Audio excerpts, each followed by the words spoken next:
Dobar dan, dobro večer, dobro jutro, ovisno u kojem ste stadiju nesanice, u koje doba dana ili noći budite ove crvene grafove.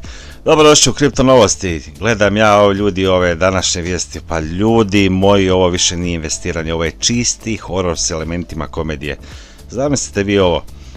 U Aziji dionice padaju tako brzo da je vlada morala otvoriti dežurnu telefonsku liniju za psihološku pomoć. A kod nas kad sve propadne, baba ti skuha čaj od kamilice i kaže samo nek je živa glava, a ti tamo zoveš operatera, ti objasni gdje su nestali novci od kredita. A kod nas u kriptu, hakeri odnijeli milijardu dolara u pola godine i mogu reći da ni vaša punica ne bi toliko odnijela iz kuće za nekih 30 godina braka. Ja je počeo sam razbijati šifre, a ekipa s Wall Streeta izgleda nam sprema ili najavljuje novo dizanje kamatnih stopa. Ma ljepota. Danas imamo preko 20 vijesti, znači skuhajte si jaku kavu, gasite svjetlo, da uštedite na energiji i opustite se. Ajde, prije nego krenemo ovaj masakr, stisnite taj like za prizivanje zelenih svijeća, preplatite se na kanal, bar je to još uvijek besplatno, mada kako je krenulo za par mjeseci i to će se oporezivati. Napišite mi komentar, je li još uvijek držite te alkone ili ste zamijenili ih za nekakva drva i ugljen za zimu. Čuješ bit mašine, dobro došao brate u raj za kripto sine. Ok, idemo mi na našu prvu vijest, vežite se, počet ćemo sa azijskim masakrom, izbrisano je 400 milijardi dolara, ljudi moji, država otvara linije za pomoć. Apsolutni kaos na istoku, preko 400 milijardi dolara doslovno je isparilo s tržišta Južne Koreje, Japana i Tajvana. Korejski Kospi indeks prvo se otvorio 3% u plusu i onda doživio slobodan pad od preko 15%. Drugi dan za redom, naravno, a prvi put u povijesti. Vjerujte, pad je toliko brutalan da je vlada Južne Koreje morala hitno pokrenuti telefonsku liniju za prevenciju samoubojstava. Naravno, šta se ovdje dogodilo, mali ulagači su se nakrcali margin kreditima i ETF-ovima, ali i ETF-ovima sa polugom. Sada te iste poluge brišu sve pred sobom. Kospi je ovdje pao sa 6. na 11. najveće tržište svijeta u samo mjesec dana. I ovo se dogodilo brže nego 2008. godine. Ljudi moji, naša balkanska kladionica je mala beba za korejske retail ulagače. I ovo vam je jedan školski primjer zašto je trgovanje sa polugom, to jest leverageom, tempirana bomba. Sustav ih automatski likvidira jer nemaju pokriće za kredite i što stvara jednu spiralu smrti na grafovima. Kada TradeFi, odnosno tradicionalne financije, ovako krvare, kripto obično osjeti udarni val jer naravno ulagači prodaju svoj BTC ili ostali kripto kako bi pokrili minuse na dionicama. Imamo mali šok, Citadel ovdje najavljuje iznenadno povećanje kamata, danas odnosno večeras imamo Fed meeting i Citadel Securitiesa kažu da dok svi vi čekate 9. mjesec za odluke o kamatama, oni kažu da bi Fed mogao podići kamate već ove srijede, to je večeras. Sad, tržišta u ovom scenariju daju samo 40% šanse, a Citadel tvrdi da je to prenisko. Sad, gdje je tu logika, zašto? Predsjednik Feda, Warsh, želi pokazati zube inflaciji, jer iznenadno povećanje udara i jače nego ono koje su već svi uračunali. Sad, s obzirom da je nafta skočila dosta i da se ove tenzije na Bliskom istoku, onako sve to izgleda loše. Sad, imamo pad nafte u zadnjih nekoliko dana, vidit ćemo šta će Fed večeras odlučiti, šta će Warsh reći, ali ako Warsh u srijedu, to je večeras zaista pritisne ovaj okidač i digne kamate, ljudi vežite se, polijećemo, ali naravno u suprotnom pravcu. Tržište kripta mrzi iznenađenja, kao što sami znate, a skupni novac znači bijeg iz rizične imovine, a kripto je rizična imovina.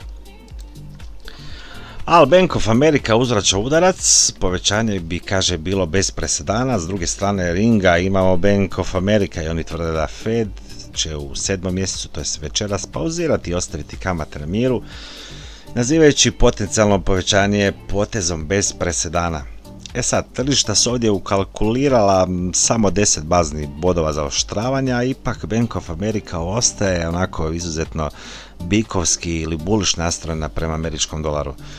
Imamo jedan klasičan rat, Wall Street titana i Citadel ovdje viče diži, a Bank of America viče stani, zato je ova i srijeda možda povijesno bitna. E sad, ako Fed bude onako, da kažem, poslušao Bank of America, kripto bi malo ovdje mogao prodisati, ali jak dolar nam i dalje ostaje onako uteg oko vrata. Vidit ćemo kako će to sve izgledati večeras. A TD Securities kaže, ako Fed pauzira kamatne stope, dolar pada i malo ćemo se nadovezati na prošle vijesti.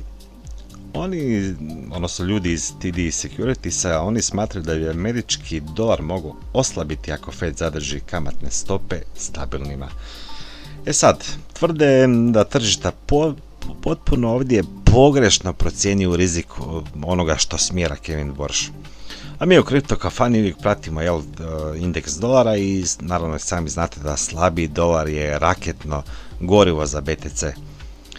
Ako Fed pauzira, a dolar krene u korekciju, to je naravno i zeleno svjetlo za altcoine koji već mjesecima čekaju svoj trenutak da malo dobiju zeleni svjeća. Vidit ćemo kako će to sve izgledati večeras.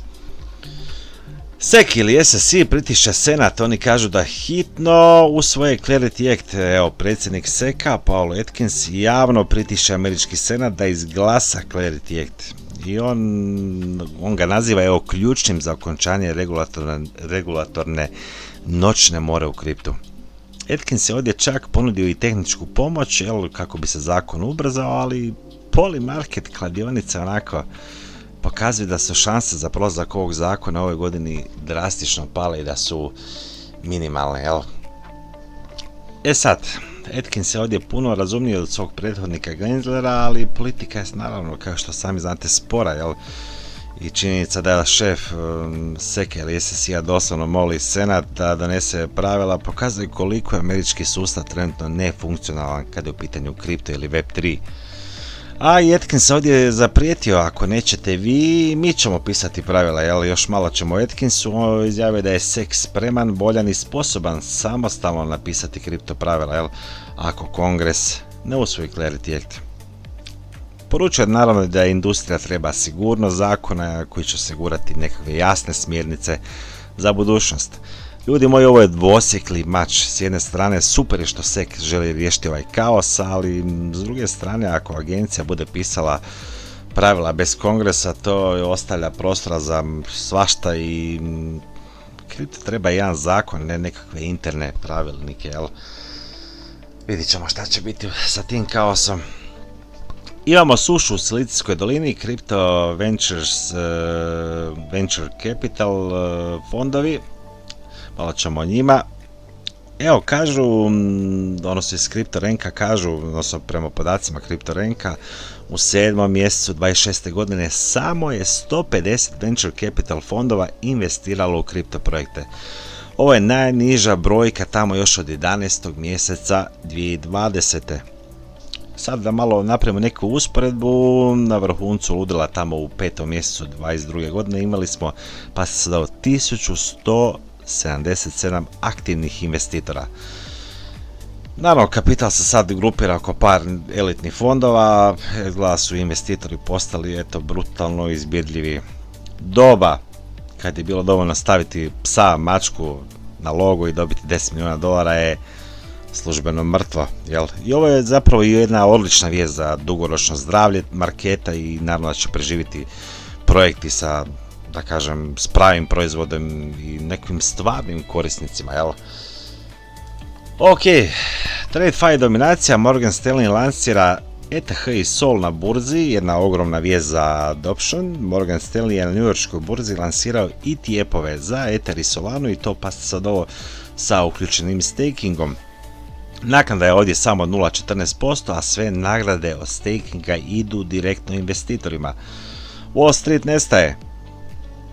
Kad Morgan Stanley ponudi SOL i Ether svojim bogatim klijentima i to uz naravno staking prinos, to znači da su altcoini sa jakim temeljima službeno postali postali jedna tradicionalna imovina i da, mogu reći da i Sol i Ether ovime dodatno betoniraju svoj status blue chipova. Ok, idemo dalje, malo ćemo opet o hakerskim napadima, nažalost. Imamo hakerski napad na Supru. Supra ovdje olakšana za 900.000 ili 900.000 dolara. Solido javlja da je hakerski exploit isisao 293,7 milijuna Supra tokena koji su vrijedni 900.000 ili 900.000 dolara i jedna sad zanimljivost, 220 milijuna tokena već je prebačeno na jednu sumnjivu gate deposit adresu, a 90% ukradenih sredstava navodno je pripadalo samoj Supra fondaciji. Sad, sami vi koji pratite Supru znate da je Supra 94% u minusu u zadnjih godinu dana i eto, sad kad ovako ukradeni novac ide direktno na jednu centraliziranu burzu umjesto na Tornado Cash, ovo sad često smrdi neka možda insajderski posao ili teški amaterizam hakera, kako god bilo, jel, projekt je pao 94% i još evo fondacija izgubi novac i to sve skupa onako izgleda kao da je zabijen zadnji čavao u lijes ovog projekta, vidit ćemo, jel. Ali danas je Supra evo napravila all time low. Opasnost od dumpa, evo tokena lokovi ovog tjedna ili otključavanje tokena, spremite se za masovna otključavanja tokena koji dolaze na market, ovdje imamo Bit, Sui, naravno ništa čudno, i ENA, IGEN i tako dalje, evo, vjerujte, imamo iscrpljeno tržište bez likvidnosti. Svako veće otključavanje, odnosno lock je pritisak na prodaju. Ako držite naravno ovdje Bit, budite malo oprezni jer 80 milijuna dolara novih tokena jako će teško naći kupce bez da sruši malo cijenu, a sami znate da, evo da ponovim, da market nije u takvoj fazi da može možda apsorbirati ove količine tokena koji se otključavaju. Evo, američka riznica je u akciji, otkup 2 milijarde dolara duga. Jedna kratka ali bitna makro vijest, američko ministarstvo financija otkupilo je 2 milijarde dolara vlastitog dugoročnog duga. Tiho upumpavanje likvidnosti i kad država evo otkupljuje svoj dug, vraća gotovinu u sustave i za rizičnu imovinu, naravno poput kripta, svaka nova injekcija dolara u sustav je pozitivan signal. Evo malo izvješća o krađama. Hakeri odnijeli 1,1 milijardu dolara u 26. godini. Evo, prva polovica 26. godine, najgore u povijesti kripta što se tiče naravno hakiranja. Imali smo 212 incidenata gdje je ukradeno 1,1 milijardu dolara, što je 3,4 puta više nego u cijeloj 25. godini. Tko stoji iza ovih napada? Naravno, sjevernokorejska Lazarus grupa stoji za 55% svih napada. Tko je dobio najviše po nosu? Najviše je dobio po nosu Keldao i Drift Protocol. Zastrašujući podatak, 74% gubitaka nastalo je zbog krađe privatnih ključeva. Ljudi, pišite si ovo negdje, 74% novca nije izgubljeno jer je blockchain hakiran, nego su ljudi loše čuvali svoje ključeve. A naravno, imamo još jedno izvješće od Blockade-a, oni kažu evo da, ja mogu reći jedan jeziv novitet. Prvi AI napad je haker prevario AI bota da odobri transakciju. Eto, budućnost prevara nam je zastrašujuća. Self-custody edukacija nam treba više ovdje nego ikad. Da li je malo Telegram u problemu? Malo ćemo o Telegramu. Pavel Durov je na međunarodnoj tjeralici. Svi znate da je Telegram žila kucavica, da tako kažem, cijele kripto industrije. O čemu se ovdje radi? Osnivač Telegrama, jel, službeno je evo izašao na međunarodnoj tjeralici jer ga je Rusija ovdje optužila za terorizam, to jest za omogućavanje terorizma. Sad, ruski FSB tvrdi da Telegram odbija ukloniti materijale koji koriste nekakve ekstremne skupine i Durov se sad nije oglasio, me šuti, jel, vidit ćemo. Ali, kad država krene direktno, da kažem, velika država na osnivača ovakve mreže, te udar na privatnost i slobodu govora, Pratit ćemo naravno ovdje i ton token jer svaka vijest o Durovu direktno pomiče njegovu cijenu. AI paničari, Silicijska dolina traži kočnicu preko 1100 zaposlenika iz giganta poput OpenAI, Googlea i ostalih. Potpisalo je peticiju kojem traže od američke vlade da uspori razvoj AI-a i upozoravaju da stvarni rizik da AI napreduje brže nego što ga možemo kontrolirati, stvori jednu opasnost, da ne ostanu možda ljudi od posla i sve to nakon ova peticija je došla nakon što je OpenAI bot greškom hakirao Hugging Face. Evo, kad tvorci alata vrište državi da ih uspori, znate da su stvari, pa da kažem, izmakle kontroli i za kripto ovo znači jedno, jer provjera ID-a i dokaz ljudskosti postaće apsolutni narativ idućih godina. Kraj kriptografije. AI je probio enkripciju. Nastavljamo sa AI hororima. Antropikov AI sustav otkrio je skrivene matematičke mane u naprednim sustavima enkripcije. Sad, AI nije ovdje pogađao lozinke, već je u par sati izmislio novi matematički prečac da može zaobići zaštitu. Vaši coini su danas možda sigurni, ali sat ide, otkucava. Eto, ako AI može razbiti postkvantnu enkripciju u par sati, onda i cijela blockchain, da kažem, industrija će morati napraviti jedan masovni upgrade svojih sigurnosti protokola u jakoj, bliskoj budućnosti. Mogu reći da je utrka počela, a vidit ćemo tko će biti brži. Malware u galeriji, ne bi vjerovali, virus skenira slike za seed fraze, obavezno ovo podijelite prijateljima. Pojavio se zlonamjerni softver Spark Kitty i to je pronađeno u Apple i Google trgovinama.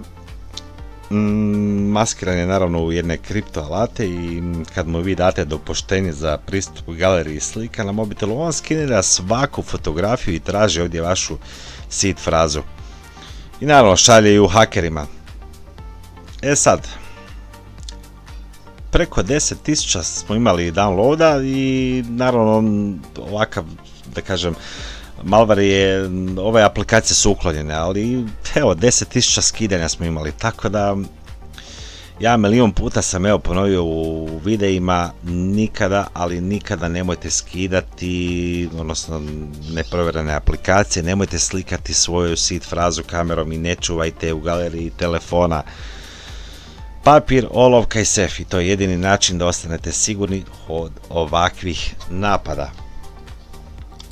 Mađari malo otvaraju svoja vrata, kriptu ukinuta su stroga pravila, imamo pozitivne vijesti iz susjedstva ili komšiluka, kako god. Evo, mađarski parlament je ukinuo pravilo o obaveznoj validaciji treće strane za kripto transakcije, tako da evo više nema strogoga, da kažem, provjeravanja porijekla imovine i vlasništva novčanika za svaku sitnicu. Ujedno i CoinCash je dobio prvu Mika ili Mica licencu u državi. Jedan odličan potez Mađarske da privuče kapital i evo, Europa se prilagođava Mika regulativi, a države koje prve shvate da prevelika birokracija možda tjera inovacije, pokupit će ovdje vrhnje. Imamo veliko čišćenje. ARK Invest najavljuje val bankrota. Ako ste mislili, evo, u prošlim videima smo prošli te bankrote i zatvaranje, da kažem, stavljanje ključa u bravu od brojnih kriptoprojekata i burzi iz ARK Investa najavljuju da tu nije kraj. Istraživač iz ARK Investa Lorenzo Valente izjavio je da prolazimo kroz najdublju konsolidaciju u povijesti bear marketa. Sad, kapital se koncentrira, a projekti koji nemaju nekav stvarni proizvod će propast. Pa sad ovo. Hyperliquid i PanFun generiraju čak 67% svih prihoda aplikacija u kriptu. Tako da evo, očekujte da ćemo imati u nekoj kratkoj, da kažem, bližoj budućnosti puno još bankrota i gašenja projekata i da neće samo stati na ovome. Slabi umiru, jaki postaju jači. Jel? Zato i možda i razmislite šta kupujete, zato možda i 90% onih altcoina iz 21. nikad možda neće biti svoj stari all time high. Tržište se ovdje čisti od smeća, a evo kapital seli u nekakve protokole koji zarađuju možda novac i možda evo coini poput Hyperliquida i dobiju svojih 5 minuta, vidit ćemo. Stablecoin je u minusu, čemu se ovdje radi, imamo najveći pad od tere, ali evo volumen grmi. Tržište stablecoina je u 6. mjesecu izgubilo 7,7 milijardi dolara market capa i ovo je najveći pad još tamo od sloma Terra Lune iz 22. godine. Ali evo preokreta, evo čemu ima, nije tako sve crno. Transakcijski volumen je istovremeno skočio na rekordnih 1,79 bilijuna dolara. Sad, ljudi povlače kapital iz kripta u fiat, zbog čega i naravno i ukupna masa stablecoina pada, ali ovi koji su ostali se koriste za masovna plaćanja i naravno stablecoini su odavno ovdje izgleda prestali biti samo alat za tradanje. Možemo reći da su oni evo postali onako ili postaju globalni platni sustav u jednoj sjeni. Naravno, adopcija tek kreće. RVA vodi igru, evo imamo jedne podatke, RVA ignoriraju crvenilo, dok je ovo tržište krvari, imamo sektor tokenizirane stvarne imovine ili RVA. Sektor je ostvario jedan povrat od 10% u 6. mjesecu, odmah iza njih su Layer 2 mreže i DeFi, s druge strane mimovi, GameFi i Depin sektor su u teškom minusu i završili su mjesec u crvenom. Sad, narativ je ovdje jasan, jel, u teškim vremenima špekulativni kapital izlazi iz mimova sa onim slikama pasa i žaba, a izgleda se malo ozbiljan novac cijeli u RVA projekt koji donese jedan stabilan prinos, naravno osigurano stvarnom imovinom. Malo ćemo o Ondo Networku, lansirana je nova Ondo mreža, evo kad smo već kod RVA, lider sektora Ondo, službeno je lansirao Ondo Network, ne rade evo klasičan blockchain, već onako razdvajaju, da kažem, izvršenje transakcija samog namirenja, to je settlementa i sve je to naravno na Etheru. I sad šta je cilj? Brzina, da kažem, centralizirane burze uz jednu privatnost i non-custodial trgovanje. Evo, Ondo nastavlja dominirati RVA prostorom i gura te neke tehničke inovacije i spajanje, da kažem, brzine CEX-a i sigurnosti Ethera je sveti naravno i gral za te institucionalne tradere. Tako jedna dobra vijest za Ondo, vidimo mi evo da cijena reagira na ove vijesti. Imamo jedan Ether rekord čini mi se da je iz Sentimenta. Jedna analiza, Ether rekord, o čemu se ovdje radi, 200 milijuna aktivnih novčanika, ne bi vjerovali. Cijena Ethera je možda i dosadna, ali evo usvajanje nije, jel? Mreža po prvi put je probila brojku od 200 milijuna nepraznih novčanika. Tako da evo, grafovi možda malo i lažu, ali on će im podaci ne. Svi se naravno žale na cijenu, ali broj ljudi koji barem malo drže Ethera, evo nastavlja rast iz mjeseca u mjesec. Znate kako kažu, strpljen, spašen. Daću samo taj komentar uz Ether. Zcash nadogradnja, Ironwood je aktivan, evo vijesti od Zcash tima. Znate sami da je Zcash kriptovaluta koja je fokusirana na privatnost. Oni su aktivirali Ironwood nadogradnju i lansiran je jedan potpuno novi zaštićeni pool koji evo drastično pojačava ili povećava sigurnost mreže. Sad, privacy coins su zadnji, da kažem, godina pod teškim udarom regulatora i burzi koji naravno izbacuju ih s platformi, ipak evo nastavljaju tehnološki gurati naprijed. Evo, u svijetu gdje vidjeli ste vijesti oko AI-a i u svijetu gdje AI skinera sve, ovakvi alati će ponovo dobiti, ja vjerujem, na cijeni. Ok, balkanski kusur, samo ću tako reći. Ne bi vjerovali, ali haker je ovdje vratio siću na cross protokol. Evo, malo za kraj, malo komedije iz DeFi svijeta. Haker koji je iscijedio Across protokol na Solani za 3,6 milijuna dolara, eto malo se sažalio izla i vratio 331 Ether, oko 624 tisuće dolara. Šta da kažem, ukraditi 3,6 milijuna dolara i vratiti 600 tisuća. Vjerojatno očekuje da mu napišeš hvala, jel, ali... Ne znam, šta bi rekao. Ne znam. ne znam čovjek da li bi se smio ili plakao. Ali u DeFi svijetu očito vrijedi jedno pravilo, otmi sve pa vrati kusur, jel, da ostaneš bar gospodin, bar malo. Ali evo, za kraj jedna pomalo i smiješna vijest. Ljudi, to je to za danas, hvala svima na gledanju, hvala svima na pažnji, ostavite like, napišite mi u komentarima šta vi mislite, hoće li AI ili developeri, ko će biti brži u onoj utrci, ko će prije, da li će pobijediti developeri sa osiguranjem mreža, odnosno blockchaina, ili će AI probiti sve što se da probiti. To je to, vidimo se opet u idućem videu.